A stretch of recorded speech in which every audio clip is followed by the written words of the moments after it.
Hi everyone. In this video lecture, I am going to discuss about boiler troubles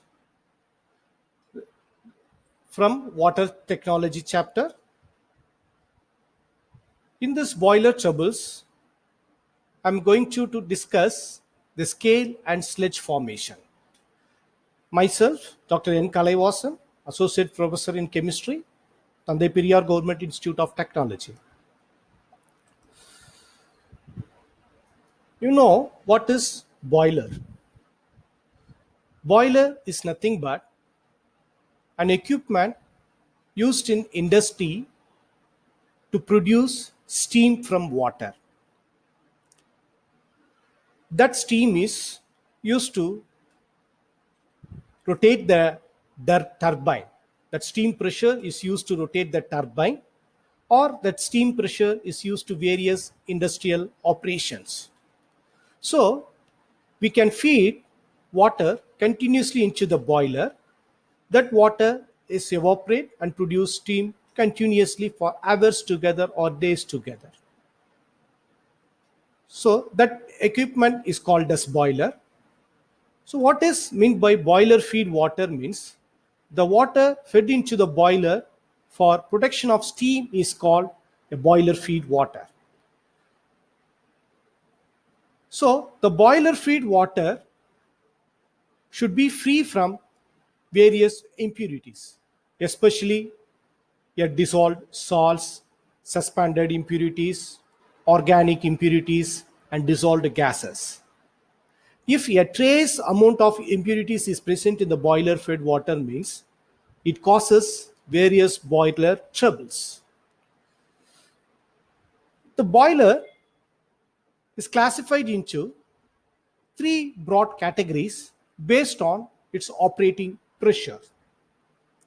If the boiler is working up to 15 kilogram per centimeter square pressure means it will be categorized as low pressure boilers. The medium pressure boilers, the pressure will be ranging from 15 to 30 kilogram per centimeter square.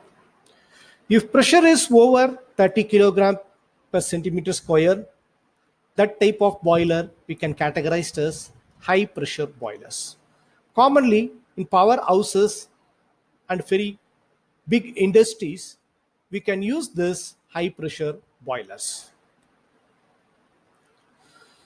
If a very trace impurities like hardness producing substance or dissolved gases or organic impurities is entered into the boiler feed water means at one stage the concentration of that impurities is increases and produce different types of boiler problems or boiler troubles: scale and sludge formation, boiler corrosion, caustic embrittlement, trimming and foaming, or it otherwise called as carryover process. But in this lecture, I am going to explain what is scale and sludge and how this scale and sludge is formed, what are the drawbacks of scale and sludge, how to prevent this scale and sludge formation in the boiler. So the boiler water should have some specification. The boiler water hardness should be below 0.2 ppm and the caustic alkalinity due to hydroxide ion should lie in between 0.15 and 0.45 ppm, and soda alkalinity is due to sodium carbonate should be 0.45 to 1 ppm. So these are the major impurities present. So due to this major substance, it causes various boiler troubles. This standard is given as per the boiler feed water by international standards. But in common practical usage, they can permissible based on this table.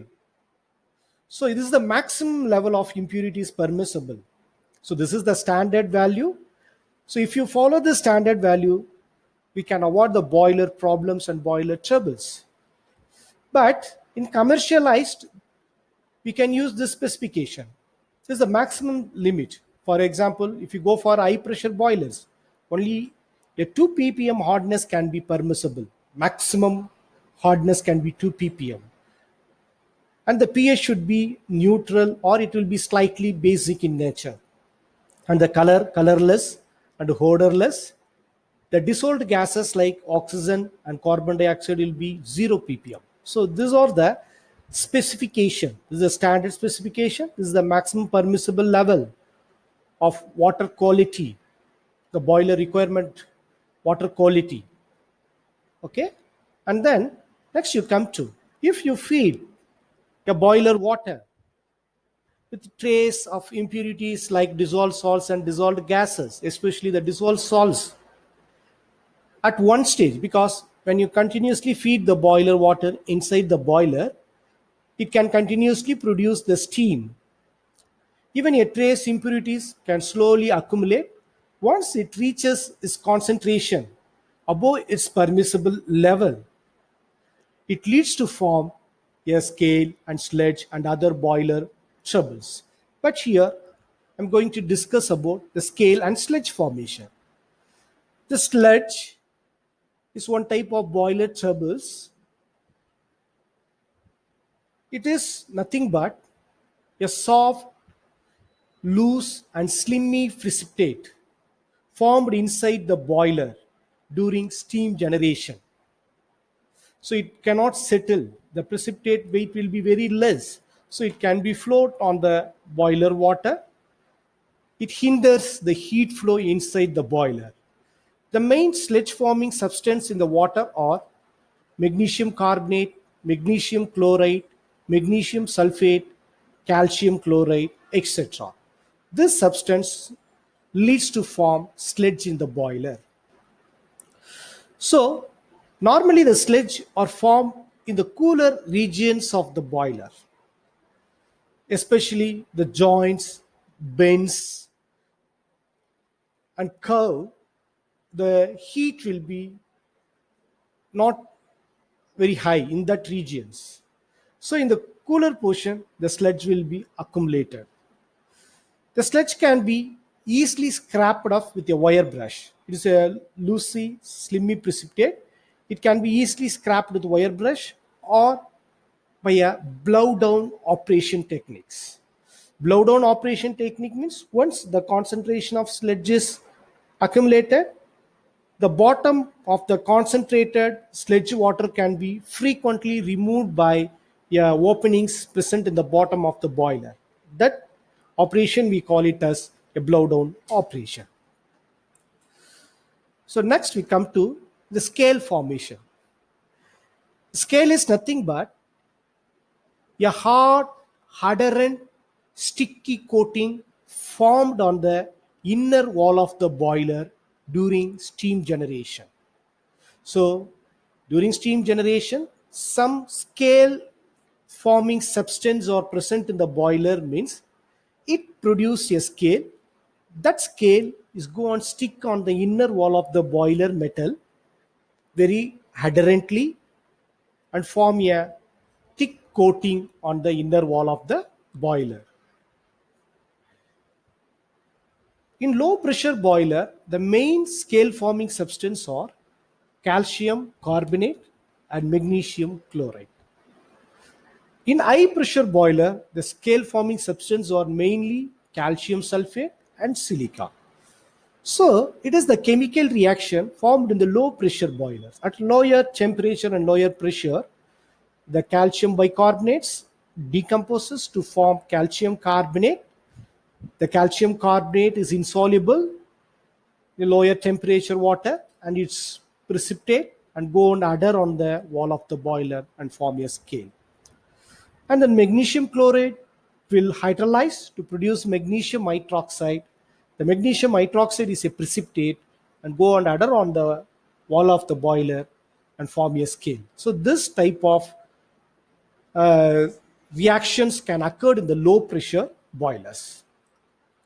In high pressure boilers, the calcium sulfate, the solubility of calcium sulfate is decreases when a temperature is increases. So it begins to precipitate a higher temperature. This calcium sulfate, at a lower temperature, it will be soluble in water. But in a temperature is goes on increasing, the calcium sulfate is precipitate and go on adhere on the wall of the boiler metal as a sticky mass. That is called as scale. And also the presence of trace of silica in a boiler feed water. It reacts with calcium and magnesium to produce a calcium silicate and magnesium silicate. It is very strong adherent coating. It is very difficult to remove from the boiler. So that type of very adherent coating is formed by this calcium silicate and magnesium silicate. So this picture clearly illustrates the formation of scale inside the boiler metal. It is a cross section of the boiler. So it will cause a severe damage to the boilers, and also it can reduce the efficiency of the boiler. Now you come to how to difference between sludge and scale formation. Sludge is nothing but a loose, slimy, floating precipitate. It is non-adherent. It's only floating on the boiler water. The scale is nothing but is hard and adherent coating formed on the inner wall of the boiler metal. These all are the sludge forming salts present in the boiler, and calcium bicarbonate, calcium sulfate, magnesium hydroxide, silica. These all are the scale forming substance. So both sludge and scale are poor conductors of heat and decrease the efficiency of boiler. So the scale is also decrease the efficiency of the boiler. Even a crack occurred in the scale is directly contact with the heat, and steam production is increases suddenly and it leads to explosion. And how to prevent the scale and sludge means? The sludge can be removed by using a softened water. It's enough to remove the sludge formation. The scale can be removed by internal conditioning, by treat with dilute acid. The scale formation can be prevented. Apart from this, other techniques also used to remove the scale and sludge. Sludge is removed by blow down operation. I already told you that blow down operation is nothing but in a boiler, continuously the sludge is formed means the precipitate is not settled and it can be floated in the water. So we can remove the water, the concentrator of sludge water, the opening provided in the boiler. Just you can open it, we can remove the concentrated bottom water that contains sludge. That technique we call it as blow down operation. So blow down operation, just we can remove the sludge in the bottom of the boiler opening. That operation we call it as blow down operation. The scale formation can be removed by internal and external treatment or by thermal shocks. The thermal shocks or some using some scrapers and wire brush, we can scratch it and remove the scale formation substance in the boiler. So this is the difference between scale and sludge. So in many 2 marks questions, they repeatedly asking give any two difference between scale and sludge formation. Next, you come to the what are the disadvantages of scale and sludge formation. So you know that this is the major limitation or disadvantages caused due to scale and sludge formation. Both the scale and sludge are poor conductors of heat. So the wastage of fuel is occurred. When you heat the boiler water, the temperature first heat the scale and sludge, after that only it can heat the water present inside the boiler. So some amount of waste heat can be wasted, it can be consumed by the scale and sludge. So If heat loss is occurred, automatically the steam production of the boiler can be reduced. So the efficiency of the boilers is decreases. And also it leads to danger of explosion, especially when a crack is occurred in the scale means suddenly the boiler metal is contact with the water. Initially it can be covered with scale. So when you heat the boiler is heat its boiler metal, and then it can heat the scale, and then it can heat the boiler water. If any crack is occurred in the boiler scale, so at that time the heat of the boiler metal is directly contact with water, so a sudden steam production is occurred, so sudden increase in the pressure of the boiler, and it leads to danger of explosion. And also the sludge is a poor conductors of heat. It go and block the openings and walls of the boiler, and it can prevent or it hinders the water flow in the boiler's valve. So these all are some of the disadvantages caused due to scale and sludge formation. Next, you come to the prevention of scale and sludge formation. The scale and sludge can be prevented by internal conditioning technique and external conditioning technique. Internal conditioning, we go for carbonate conditioning, halogen conditioning, phosphate conditioning, and carbonate conditioning. So this internal conditioning method, we can add some additives inside the boiler water, so it can convert the scale forming and sludge forming substance into harmless substance. That type of treatment we call it as internal conditioning technique. The external conditioning or external treatment is nothing but before water can feed into the boiler, that water can properly treated with ion exchange process, reverse osmosis or zeolite process, and then we can ascertain that the water is free from boiler impurities, then we can feed into the boiler. That technique we call it as external treatment. We can see detailed this internal and external treatment in next video lecture. Thank you. Thank you for your patient viewing. Thank you very much.